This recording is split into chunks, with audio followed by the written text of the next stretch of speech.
I can think of nothing more daunting than having to take over one of the greatest franchises ever known. So that's got to be pressure. However, you're creating new characters. Yeah, well, I mean, I wish I could say that I was creating a lot of these characters. Directing. I mean, directing. Oh, is that what you said? Yeah, directing. Yeah.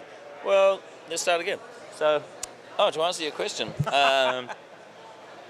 yeah, directing these new characters is great, and to have someone as smart and I don't like the word visionary because everyone bandies it around too much, but John is visionary, and to have to be invited by Jon Favreau to come and work on this thing, and to and just to be able to read these scripts that he had written and this whole world and this whole storyline that he created, it was just amazing, and to come to work with stormtroopers on set and things like that, it really just the little kid in me got super excited.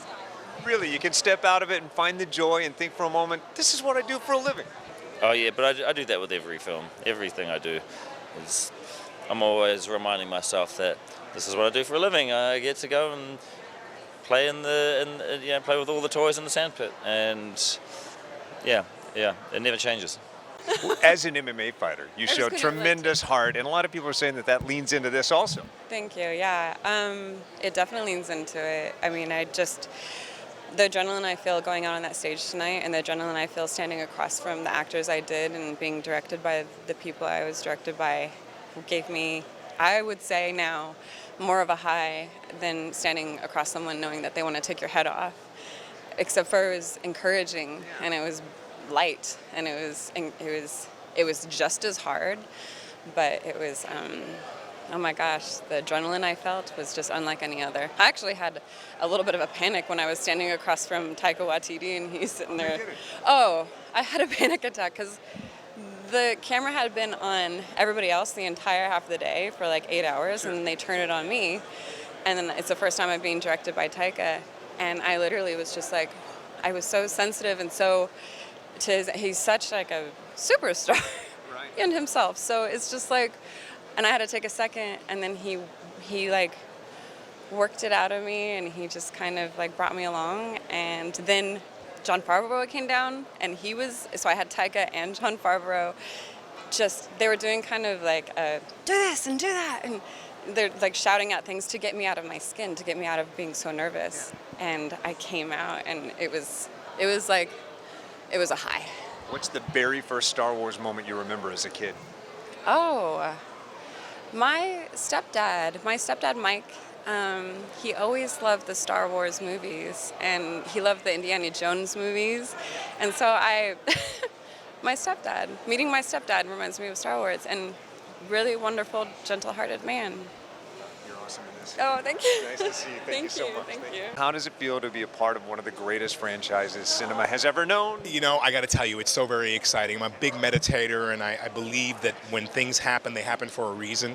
And 10 years ago, walking in Central Park with a friend of mine and two of my daughters, a buddy of mine, he had two of his daughters, he said, "Hey, you ever think about Star Wars?" And I said, "I always think about it. I loved it as a kid, and that universe always excited me and gave me wonder. It gave me a gift that I could be a champion and I could maybe save the world." He said, "You shared so many books with me on spirituality, meditation. You're a Jedi master. And one day, mark my words, you are going to be in Star Wars and a Jedi master." And here we are, 12 years later, and here I am. And so it's the most exciting thing I think that's happened in my career in many years. Well, tell us stuff about your character, like what you can tell. I play a guy named Moff Gideon. He is an Imperial soldier of the utmost strength and intelligent knowledge, but he became very high up in the Empire and the universe at one point in time before it crashed. When it crashed, they designated marshals to take over certain parts of different planets to be able to corral people and give them a sense of safety and order. Well, Moff Gideon has other ideas. They could be used for evil. They could be used for good. He could be a savior. He could be a conqueror. But he's most interested in allowing people to feel like there is order again. But behind that something else exists, and I can't wait for you to find out With what that a is. twinkle in your eye. Oh, yeah, man. So this untested rookie filmmaker, Jon Favreau, you think he knows what he's doing? Totally untested. You know, I work with John on a show called Revolution. He did our pilot. And then we were talking one day, and he called me, and he said, hey, I want you to do, if you'd come and do a commercial with me for Destiny. And we were talking about Rudyard Kipling and the whole Mowgli story. And he scratched his head, and he said, you know, maybe we could redo the Jungle Book. 4 months later, he calls me. He says, guess what? I said, you're kidding me, John. He said, no, I've been working on it for 3 months, and I want you to do a voice in it.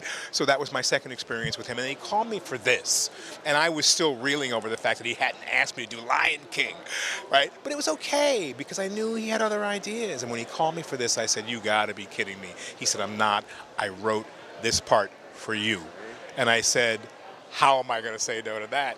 I've always wanted to be here. I love working with you. He's the Wonder Kid. He's reinvented everything.